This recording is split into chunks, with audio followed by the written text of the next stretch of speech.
కథావాణికి స్వాగతం. కథావాణి శ్రోతలందరికీ చెప్పాలని ఉందికి స్వాగతం.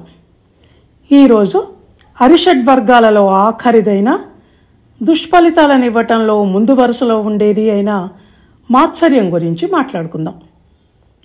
దీనిని ఈసు, ఈర్ష్య, అసూయ, ఓర్వలేనితనం అని కూడా అంటారు. దీనంతటి దరిద్ర గుణం మరొకటి ఉండదు. దరిద్ర అన్న మాటను ఇక్కడ ఎందుకు వాడానంటే, మంచి గుణాలను మించిన సంపద మరొకటి లేదు అన్నది ఆర్యవాక్కు గనక, నా అభిప్రాయం కూడా అదే గనక. డబ్బు దరిద్రం అన్నా భరించవచ్చు కానీ గుణదరిద్రాన్ని భరించలేం. పైగా మొదటిది లేనివాడినే బాధిస్తుంది, ఇది పక్కనున్న వాళ్ళను కూడా బాధిస్తుంది. అందుకే అసూయ లేనిదిగా తమ కూతురు ఎదగాలన్న ఉద్దేశంతో కొంతమంది తల్లిదండ్రులు వాళ్ళ ఆడపిల్లలకి అనసూయ అని పేరు పెట్టుకుంటారు. మనసులో మంచి ఆలోచనలు, భావాలు, మంచితనం, మానవత్వం ఉన్న వాళ్లను అసూయ ఏమీ చేయలేదు. అసలు దగ్గరికి రావడానికి కూడా భయపడుతుంది.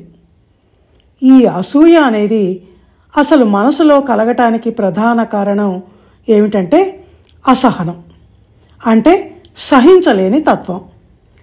కొంతమంది వాళ్లకు లేనందుకు, వాళ్ళు అనుకున్నది లభ్యం కానందుకు మాత్రమే సహనాన్ని కోల్పోయి, నాకు అది లేదు, నాకు ఇది లేదు, నా బతుకిప్పుడు ఇంతే, నేను దురదృష్టవంతురాల్ని అని అసంతృప్తితో బాధపడుతూ ఉంటారు. మరికొంతమంది పక్క వాళ్లను, అయిన వాళ్లను, బంధువులను చూసి వాళ్లకుంది నాకే లేదు, వాళ్ళు పట్టిందల్లా బంగారం అవుతుంది, నాకే ఎప్పుడు దరిద్ర పెద్ద మోరు నెత్తిన కూర్చుంటుంది అని తనకు లేనందుకు ఒక బాధ, ఎదుటివాడికి ఉన్నందుకు మరొక బాధ, ఇలా రెండు బాధలను అనుభవిస్తూ ఉంటారు. ఈ రెండూ కాక మరో రకం ప్రమాదకర మనుషులు ఉంటారు. ఇక వాళ్ళైతే నాకు లేకపోయినా పర్వాలేదు కానీ వాడికి మాత్రం అస్సలు ఉండకూడదు అని పళ్ళు కొరుకుతూ ఉంటారు. ఇలాంటి వాళ్ళ ఉనికి వల్ల అవతలి వాడికి కొంత అసౌకర్యం ఉంటే ఉండొచ్చు కానీ వీళ్లకు మాత్రం అస్సలు మనశ్శాంతి ఉండదు. తినే తిండి సహించదు, కంటి మీదికి నిద్ర రాదు. దాంతో రోజు రోజుకు కుంగి కృషించి నీరసించి తద్వారా రోగాలు కొని తెచ్చుకుంటూ ఉంటారు. అందుకే పెద్దవాళ్ళు అంటారు, తనకు లేదని ఏడిస్తే ఒక కన్ను పోయింది, ఎదుటివాడికి ఉందని ఏడిస్తే రెండో కన్ను కూడా పోయింది అని. ఎంత అనుభవైకవేద్యమైన మాట ఇది. అంతేగా మరి, నీ సంగతి నువ్వు చూసుకోక ఎదుటివాడి సంగతి నీకెందుకు? నాకు లేకపోయినా వాడికి ఉండకూడదు అన్నంత కక్ష ఎందుకు? అవతలి వ్యక్తి నిన్నేం చేశాడని, నీ జోలికి కూడా రానివాడి గురించి నీకంతటి పగ ఎందుకు అన్నవి ప్రశ్నలు. ఎవరి జీవితం వారిది, ఎవరి శక్తి సామర్థ్యాలు, ఎవరి తెలివితేటలు వారివి. వాడి దగ్గర నీ దగ్గర లేనిదేదో ఉందంటే అది దేవుని దయవల్ల లభించిందో, పూర్వజన్మ సుకృతమో, లేక వాని స్వయం కృషో, ప్రతిభనో, వీటిల్లో ఏదో ఒకటి అయి ఉంటుంది కదా. అలా ఎందుకు ఆలోచన చేయవు? ఏది అయాచితంగా వచ్చి ఒళ్ళో పడదన్న విషయం తెలుసుకోలేవా? అసలు మనిషి మనసులో ఈ ఈర్ష్యాసూయలు కలగటానికి కారణం ఏమై ఉంటుంది అంటే, డబ్బు, చదువు, పదవి, అధికారం, అందం, వయసు, సంతానం, ఇలా వీటిలో ఏదో ఒకటి కారణమై ఉంటుంది. అందం మన చేతిలో లేనిది, ఆ దేవుడు ఎలా పుట్టిస్తే అలా. వయసు అంతే, అది మనం వద్దన్నా పెరుగుతూనే ఉంటుంది. నేనెప్పుడూ యవ్వనవంతుడిగానే ఉండాలని అందరికీ ఉంటుంది. అంత మాత్రాన వృద్ధాప్యం రాకుండా ఉంటుందా? మరణము అంతే, ఏది మన చేతిలో లేదు. శివుడి ఆజ్ఞ లేనిదే చీమైనా కుట్టదు. చిన్న పని దగ్గర నుంచి పెద్ద పెద్ద ఘటనల వరకు అంతా కంటికి కనిపించని ఆ దేవుడు ఎలా ఆజ్ఞాపిస్తే అలా జరుగుతుంది. ఊహ తెలిసినప్పటి నుంచి ఎందరివో జీవితాలను, ఆ జీవితాల్లోని భిన్నత్వాన్ని, వైవిధ్యాన్ని చూస్తూ వస్తున్న మనిషికి ఆ మాత్రం ఇంగితం ఉండద్దా? అతను కోరుకున్నది లభ్యం కానంత మాత్రాన ఎందుకంతటి అసహనం? అసహనం వల్ల కోపం పుడుతుంది, కోపం వల్ల ఆవేశం కలుగుతుంది. ఆవేశపరుడైన వాడికి ఉచ్చనీచాలు తెలియవు. నోట్లో నుంచి ఏం మాట వస్తోంది అన్న ఒంటి మీద స్పృహ ఉండదు.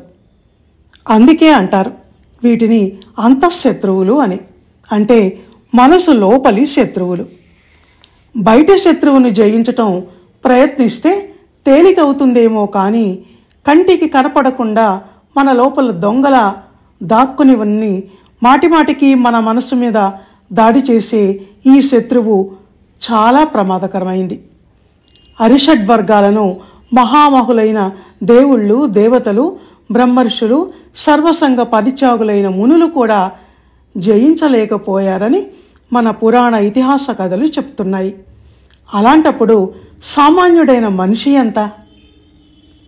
అలా అని చేతులు ముడుచుకుని కూర్చోకూడదు కదా. మనసు మీద అదుపు ఉంచుకోవాలి.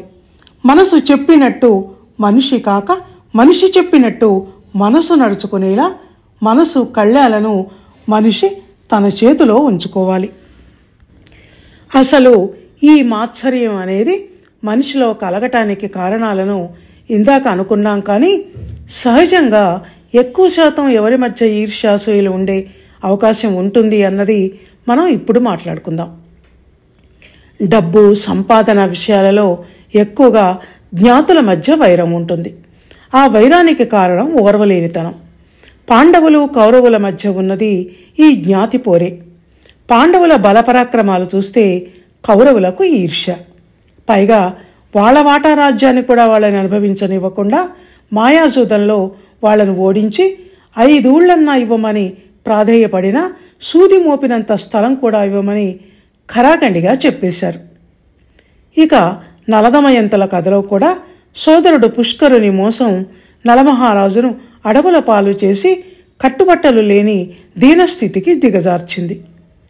దమయంతి అందం తనకు దక్కలేదన్న కోపంతో శని నలుడికి కూడా దక్కనివ్వనని అనటం వల్లనే కదా ఆ భార్యాభర్తలకు అన్ని కష్టాలు.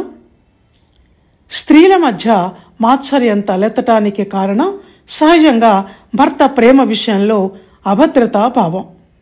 కృష్ణుడి భార్యల విషయంలో ఇదే జరిగి ద్వాపరమంతా సవతుల సంత అన్న అపప్రదకు గురైంది. అందులోనూ కృష్ణుని ముద్దుల భార్య అయిన సత్యభామకు భర్త ప్రేమ విషయంలో ఉన్న విపరీతమైన అనుమానం సవతుల పట్ల మాత్సర్యానికి దారితీసింది. ఈర్ష్య కోపానికి దారితీస్తుందని ఇందాక అనుకున్నాం కదా. సత్య విషయంలో అదే జరిగింది. అందుకే ఈసున బుట్టి డెందమున హెచ్చిన కోప దవానలంబుచే గాసిలి ఏడ్చే పంకజశ్రీ సఖమైన మోముపై చేల చెరంగిడి అని రాశాడు కవి. చివరకు నష్టం ఎవరికి జరిగింది అంటే సత్యభామకే. అంతటి రూపలావణ్యాలు, ఐశ్వర్యం గల ఆ భామ చివరకు దీనంగా ఏడుస్తూ నారదముని నా భర్తను నాకివ్వు అని ప్రాధేయపడాల్సి వచ్చింది. ఎవరి విషయంలోనైనా అంతే. తన కోపమే తన శత్రువు అన్నట్టు తనలోని మాత్సర్యం తననే కాల్చేస్తుంది. అంతఃశత్రువులు ఏవైనా అంతే. కుంతి, గాంధారి ఇద్దరూ ఒకేసారి గర్భవతులుగా ఉన్నప్పుడు కుంతికి యుధిష్ఠరుడు పుట్టి తనకింకా సంతానం కలగలేదన్న అసహనంతో దానివల్ల వచ్చిన కోపంతో కడుపు మీద కొట్టుకుంటే గాంధారికి గర్భవిచ్ఛిత్తి అయింది. వాళ్లే కాదు, అన్నీ తెలిసిన త్రిమూర్తుల భార్యలు కూడా అసూయను గెలవలేకపోబట్టే కదా అనసూయను మా భర్తలను మాకివ్వమని ప్రాధేయపడటానికి తమ తమ లోకాల నుంచి ముగ్గురమ్మలు కిందికి భూలోకానికి దిగి రావలసి వచ్చింది. అనసూయ మహాపతివ్రత అని నారదుడు చెబితే వాళ్ళు సహించలేకపోయారు. మేము దేవతా స్త్రీలం, మాకన్నా ఒక మానవ కాంత, ఒక మహర్షి భార్య అయిన అనసూయ పతివ్రత కావటమా అని ఈర్ష్యపడి త్రిమూర్తులను ఆమెను పరీక్షించి రమ్మని ఆమె దగ్గరకు పంపారు.